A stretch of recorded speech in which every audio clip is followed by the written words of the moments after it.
संपूर्ण श्रीमद् भागवत गीता दूसरा अध्याय सांख्य योग। पहले अध्याय में गीता में कहे हुए उपदेश की प्रस्तावना रूप दोनों सेनाओं के महारथियों की तथा शंखध्वनि पूर्वक अर्जुन का रथ दोनों सेनाओं के बीच खड़ा रखने की बात कही गई। बाद में दोनों सेनाओं में खड़े अपने कुटुंबी और स्वजनों को देखकर शोक और मोह के कारण अर्जुन युद्ध करने से रुक गया और अस्त्र शस्त्र छोड़कर विषाद करने बैठ गया। ये बात कहकर उस अध्याय की समाप्ति की। बाद में भगवान श्री कृष्ण ने उन्हें किस प्रकार फिर से युद्ध के लिए तैयार किया, ये सब बताना आवश्यक होने से संजय अर्जुन की स्थिति का वर्णन करते हुए दूसरा अध्याय प्रारंभ करता है। संजय बोले, उस प्रकार करुणा से व्याप्त और आंसुओं से पूर्ण तथा व्याकुल नेत्रों वाले शोकयुक्त उस अर्जुन के प्रति भगवान मधुसूदन ने ये वचन कहा। श्री भगवान बोले, हे अर्जुन, तुझे इस असमय में यह मोह किस हेतु से प्राप्त हुआ? क्योंकि न तो ये श्रेष्ठ पुरुषों द्वारा आचरित है, न स्वर्ग को देने वाला है और न कीर्ति को करने वाला ही है। इसलिए हे अर्जुन, नपुंसकता को मत प्राप्त हो, तुझमें यह उचित नहीं जान पड़ती। हे परंतप, हृदय की तुच्छ दुर्बलता को त्याग कर युद्ध के लिए खड़ा हो जा। अर्जुन बोले, हे मधुसूदन, मैं रणभूमि में किस प्रकार बाणों से भीष्म पितामह और द्रोणाचार्य के विरुद्ध लड़ूंगा? क्योंकि हे अरिसूदन, वे दोनों ही पूजनीय हैं। इसलिए इन महानुभाव गुरुजनों को न मारकर मैं इस लोक में भिक्षा का अन्न भी खाना कल्याणकारक समझता हूं। क्योंकि गुरुजनों को मारकर भी इस लोक में रुधिर से सने हुए अर्थ और कामरूप भोगों को ही तो भोगूंगा। हम ये भी नहीं जानते कि हमारे लिए युद्ध करना और न करना इन दोनों में से कौन सा श्रेष्ठ है, अथवा ये भी नहीं जानते कि उन्हें हम जीतेंगे या हमको वे जीतेंगे। और जिनको मारकर हम जीना भी नहीं चाहते, वे ही हमारे आत्मीय धृतराष्ट्र के पुत्र हमारे मुकाबले में खड़े हैं। इसलिए कायरतारूप दोष से उपहत हुए स्वभाव वाला तथा धर्म के विषय में मोहित चित हुआ मैं आपसे पूछता हूं कि जो साधन निश्चित कल्याणकारक हो वह मेरे लिए कहिए, क्योंकि मैं आपका शिष्य हूं। इसलिए आपके शरण हुए मुझको शिक्षा दीजिए। क्योंकि भूमि में निष्कंटक धन धान्य संपन्न राज्य को और देवताओं के स्वामित्व को प्राप्त होकर भी मैं उस उपाय को नहीं देखता हूं जो मेरी इंद्रियों को सुखाने वाले शोक को दूर कर सके।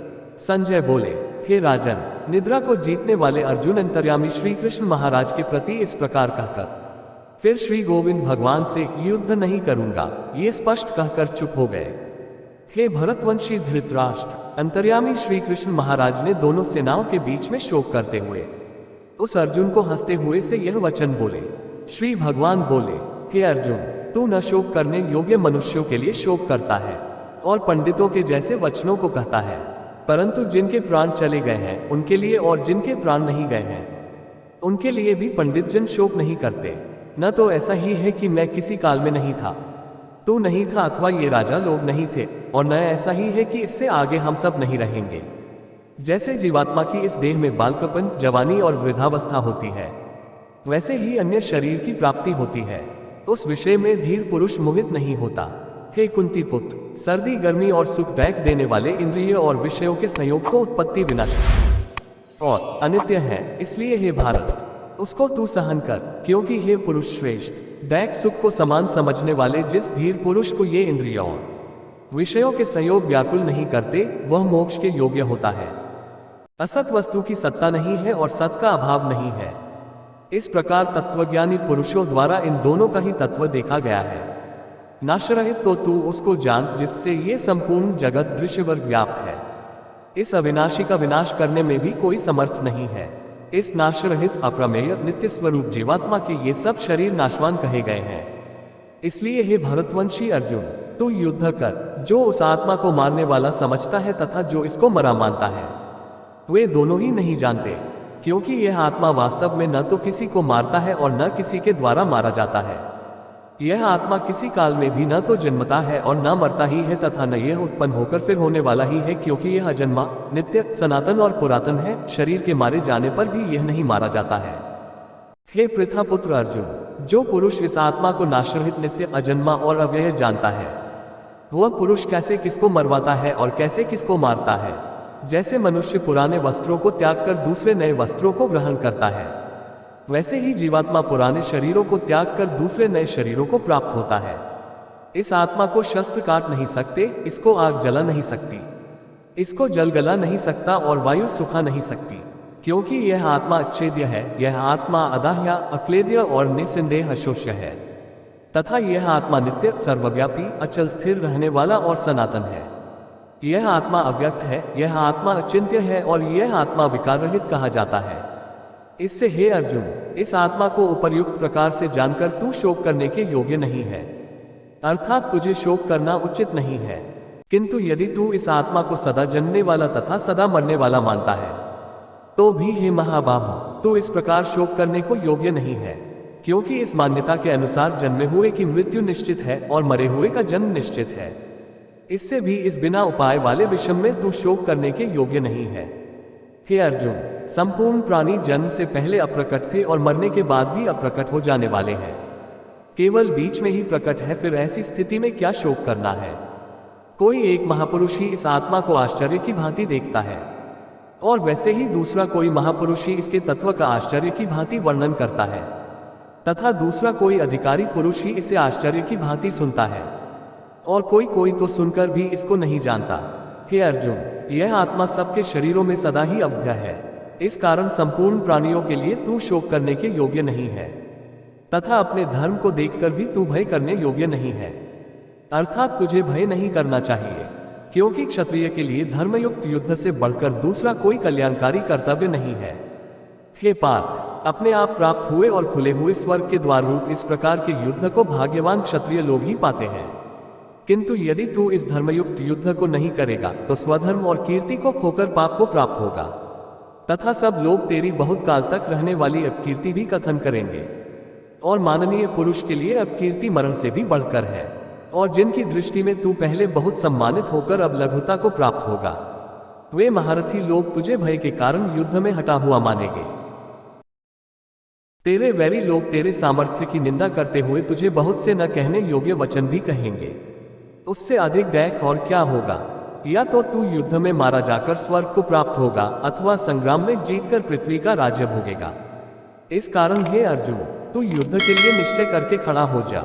जय पराजय, लाभ हानि और सुख दैख को समान समझकर उसके बाद युद्ध के लिए तैयार हो जा।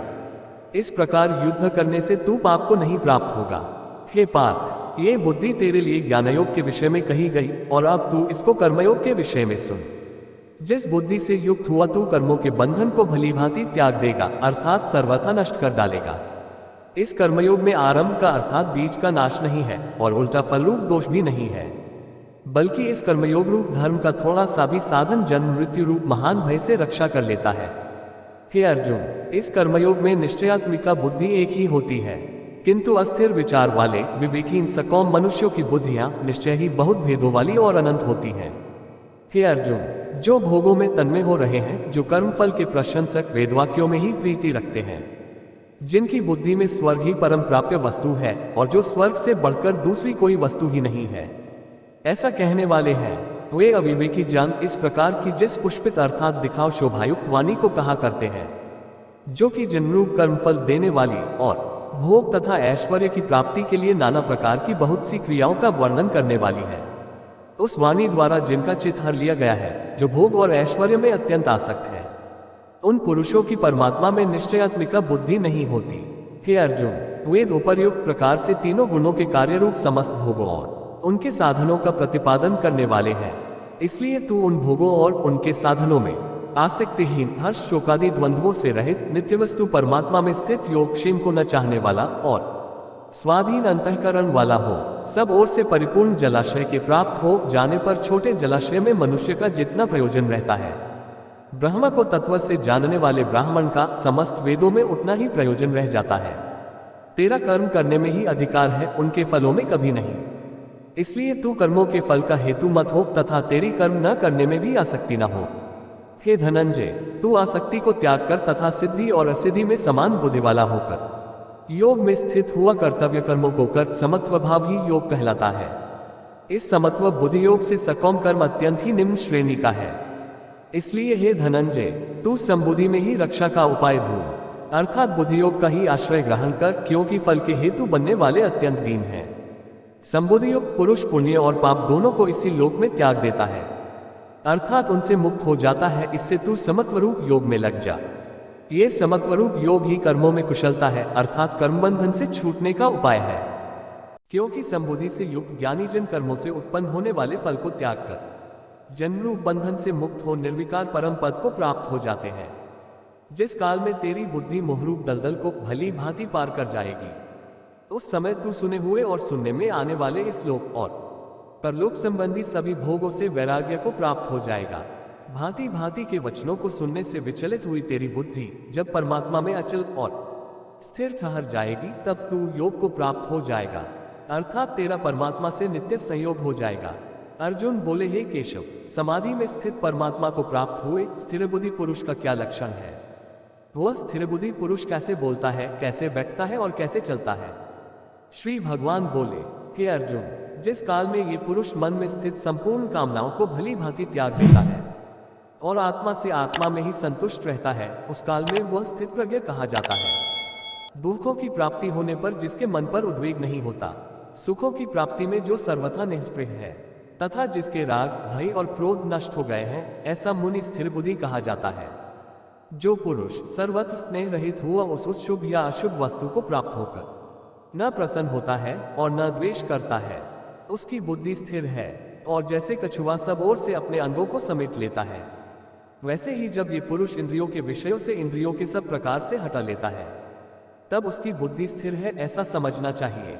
इंद्रियों के द्वारा विषयों को ग्रहण न करने वाले पुरुष के भी केवल विषय तो निवृत्त हो जाते हैं, परंतु उनमें रहने वाली आसक्ति निवृत्त नहीं होती।